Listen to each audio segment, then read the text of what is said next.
Welcome to Plain Talk, a podcast dedicated to bringing useful marketing, advertising, and public relations tips and information to small and micro businesses, nonprofits, and beyond.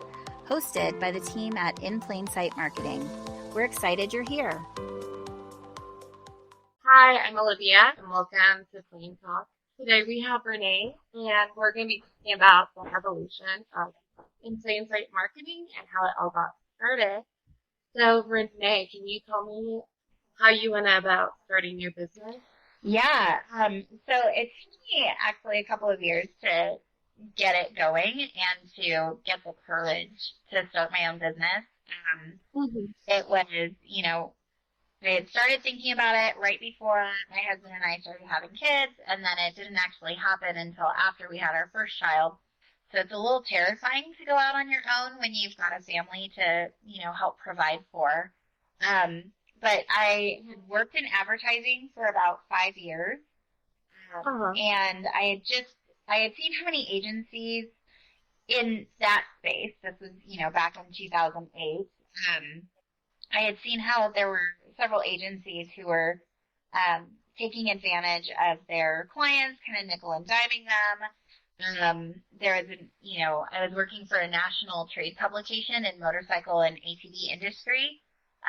And like an example of kind of nickel and diming, one of the ad agencies was overnighting us an ad. This was before you could send really big files electronically. And they were overnighting us an ad that wasn't due for several weeks.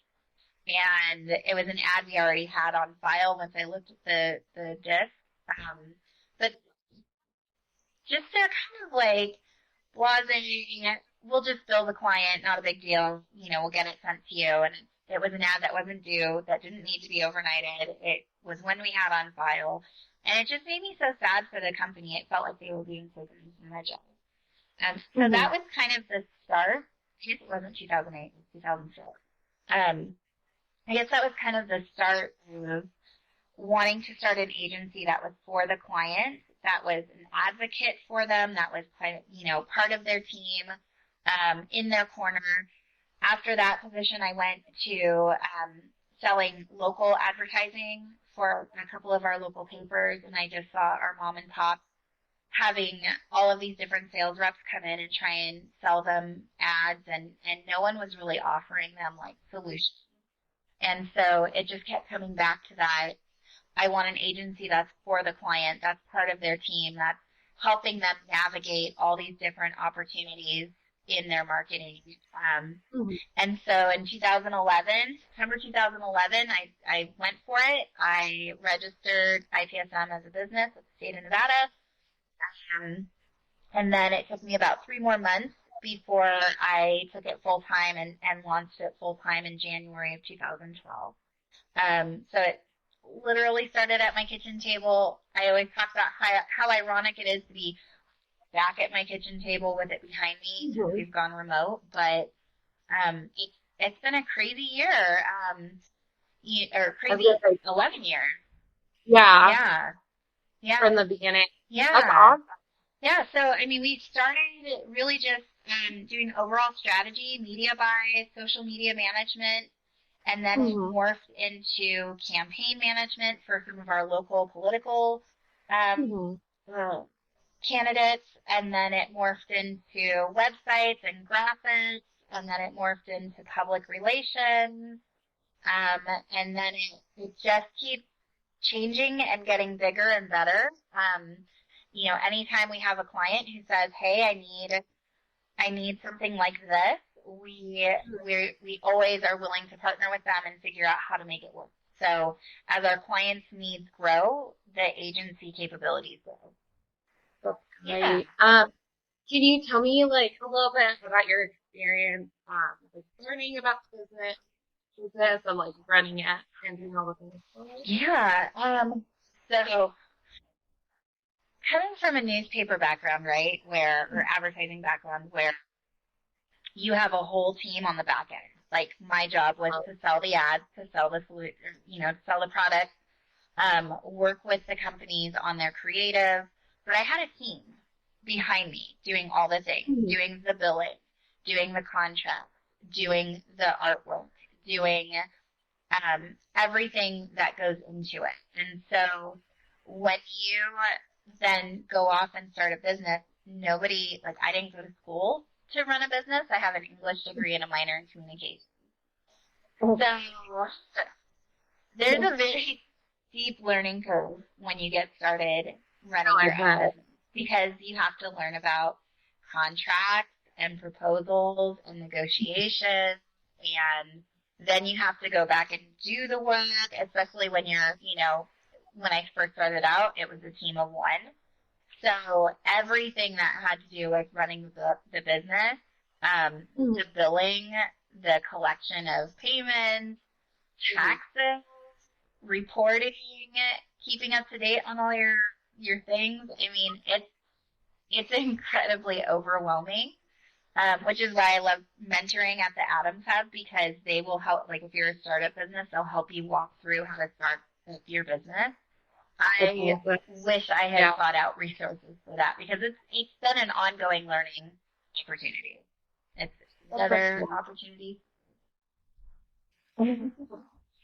Constant. It is. Have to do next. It really is, especially going from a solopreneur to then bringing on, Kathy as my business partner, to then bringing on our first employee who was an intern, to bringing on a full-time employee, to bring on multiple full-time employees. Every step in the agency and every step in the business growth requires more understanding of how to run a business, like HR. I never thought I would have to learn about human relations or human resources and payroll and all the things. So constant learning. All the back end stuff. Yeah. So can you tell me a little bit about how you started doing political work and event planning? Yeah. Yeah. So political just kind of happened. So having worked at the local paper prior, I had been involved in the local chambers of commerce. I had met several of our, leaders in the area. And so it just kind of happened that one of our assemblymen who was running for re-election needed updates to his website. So I worked with him on those, and then we started working on a few different graphics. And then I had another local candidate reach out to me, and she needed help with fundraising and graphics and mailers and social. And so I was like, yeah, let's do this. And so jumped into that, and then it just started picking up every year. I'd get a couple more clients in the political. And then that also brought me into event planning, because then I was planning fundraising events and meet and greets and things like that. And then it turned into, I got a client working for one of our local malls, doing all of their event and promotional planning and marketing. And then it turned into having a client who wanted to do an event for their clients, and so managing all of those things. So it really just came out of like the client needed a service. So I jumped in and I learned how to do it, and then I've just been perfecting it. So crazy. Yeah. Do you just like Google everything, or how do you go about like? Google's a great place to start for sure. You and I talked about that yesterday. Yeah. Like Google is a great place to start for any research. Yeah. But reaching out to your network too. And asking your friends. I think that's for anyone who's looking to get better in marketing or public relations or anything, like creating a network of professionals that are in the industry that you can call on to ask for help, or if you can't do it, having that network of providers and vendors that can help you do those things. So, yeah. So how did you start doing public relations within IPSM? So we brought on a client. This was 2015, who really needed, they needed more of the press releases and media relations and things like that I wasn't 100% sure how to do. I hadn't quite broken into that space, even working for the newspaper, right? Like, I know how to write a press release. That's really where Kathy came in, was in 2015. We got this client. They needed more PR help than what I knew how to do. And so Kathy and I had always talked about starting an agency together. And when I was ready in 2011, she was still in the corporate world and not quite ready to make that jump. So I called her and I was like, I need help and you're the best writer I know. Can you help me? And so she started doing some project work with me. And then we got more project work. And then we got more project work, and I was like, hey, do you want to just, like, finally jump in and be a partner and do this with me? And You're pretty much full-time, right? Yeah. And so that's really how it started, is she was then, in 2015, she was at a point where she was really ready to get out of corporate America. And so she had started her own consulting agency, PR consulting agency, so we partnered on a lot of things. And then I was like, why don't you just come in, let's just be together and do this together. And so that's really how it started. And then she continued her education in public relations. She got her APR, so she's accredited in public relations, and that has really shaped and changed how we do things as an agency, from our research, planning, implementation, evaluation, like that. We really strongly subscribe to PRSA's way of public relations, and now she's the VP of professional development for our local PRSA chapter. So that's awesome. Yeah. She is the PR queen. She is the PR queen. Yeah. Definitely good at it. Yeah. And then how did you get into doing, like, employee services? Employee services? Yeah. Talk to me more about employee services. So we did, like, public relations, so, like, adding employees and, like... Oh. Got it. Sorry. Still drinking all the coffee. Yeah, I know, I need one. So like, adding employees and, like, services and stuff like that. Got it.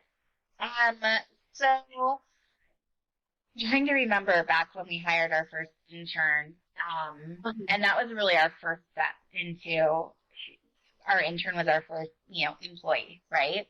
So I had been working with the local school district in their CTE program, which is the Career Technical Education Program, and doing some work in their marketing classes and business classes. And this student, I had been watching her for a couple of years and watched her growth and progression.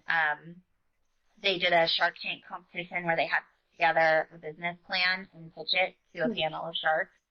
And I was really fortunate to have been a shark. And, I did that program with their teacher for about 5 years. But this particular intern really stood out in her wanting to learn and her creativity, and just kind of that she had an intuitive knowledge about marketing and strategy. And so we brought her on. She was a paid intern. She worked on the CTE account because we were doing marketing for them. Figured it was right up her alley because she was in the programming. And she did great work for creating social posts and whatnot. And then we brought on an employee who started as part-time and bumped up to full-time, where we really needed kind of like an administrative person to keep us on track.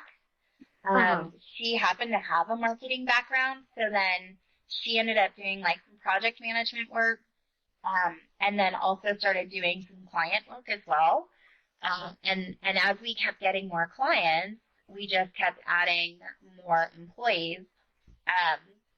And then what we started doing is we started really getting into like really understanding what talents we needed on the team.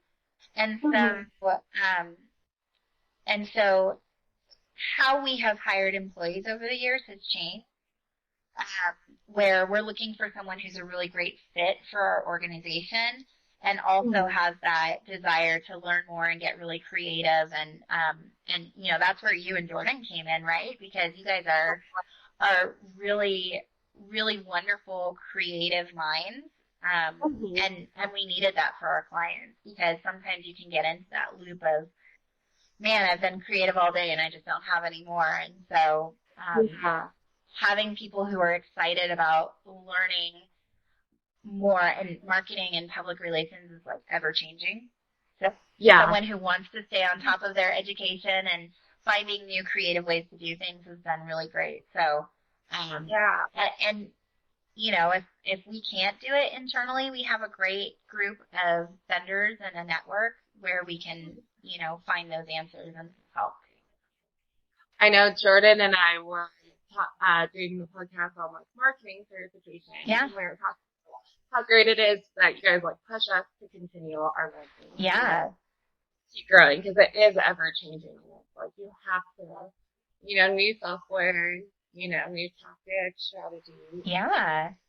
And then, you know, evaluating how it's all working and making sure that it's hitting the right movement points for our clients, and new platforms, I mean, there's so much. So yeah, finding great teams that are excited to keep learning, because it just moves so fast. We have to stay active and current. Definitely. Yeah. So for you, what has been the best part about starting more? Ooh. That's it feels like it should be an easy question, but it's not, because maybe, In Plain Sight is like another kid, right? It's my baby. It's something that I've, you know, grown and nurtured, and there's lots of really great things, really great moments, really great things. There's really hard moments and really hard things. There's tears. There's, you know, there's the days where it just feels harder than ever before, and, you know, but you can't walk away because it's your baby. So it's like finding that, you know, moment in your child's life that's the best moment. But I think the best part about it, we have always been for the client, right? We have always had that heart mission of working with businesses, professionals, and organizations who are trying to make the world a better place to live, work, and play. That has never changed. And I still get goosebumps talking about that. And so that's the best part, I think, is having that mission and seeing it actualized and a reality, and working with really amazing clients, and having a really amazing team who shares that value of making things better for people. Yeah. So that has to be one. That's it. Yeah, that's great. No, that's perfect. And then I have one more question. Yeah. So for anyone like looking to start a business, can you give them any advice? Yes, I sure can. Yes. The advice is, I thought that I could learn everything on my own. It took me several years to realize I can't possibly learn everything on my own, because there's things that I don't know that there's things I don't know that I don't know. And looking for your resources like SCORE is a really great national resource. Getting connected with the Small Business Association, finding some of those like innovation hubs, like here locally in Carson City. If you're in the Northern Nevada region, you can come to the Adams Hub, and they will help you like start a business plan, write your business plan. They've got mentors, like I'm there every Monday, mentoring people on how to get their marketing up and running, how to look at, you know, their ideal client avatar, and really like honing in on who they're trying to serve and what platforms are the best ones for them to do, and giving advice and whatnot. So I think finding a mentor, finding those resources that are free, they're free, and utilizing them, right? Financials, still an area that I struggle with in the business. So finding those mentors, finding those programs that can help you get started, and then when you hit like the 3-year mark, can help you take it to the next level. At the 5-year mark, can help you take it to the next level. At the 10, 11-year mark, can help you continue. Like, find the free resources and utilize them for sure. Awesome. Yeah. Well, thank you so much for sharing all this information. Yeah, thanks for having me on the podcast today. Excited. Yeah, no, I think that's great. Definitely a journey starting a business. So I think sharing like your whole experience with that is great for people to hear, especially if they're about to sell one. So thanks, Cameron. Yeah, I mean, it's hard and it's scary, but it's really, really rewarding when you get to do the work that makes your heart, right? Oh, I'm sure. And it's like, you love what you do. You're not working, right? I will challenge that because maybe not. on the really great days, yeah. But I mean, the great days help power you through the hard days, right? And remembering why you got into the business in the first place helps power you through. I don't want to sugarcoat it and say it's super easy all the time. Yeah. There's definitely times I'm like, I hate this. But those are few and far between, right? Growth is hard and painful. They call it growing pains for a reason, right? Because you're stretching and you're learning new things. But don't ever give up on your dream. Don't ever give up on yourself.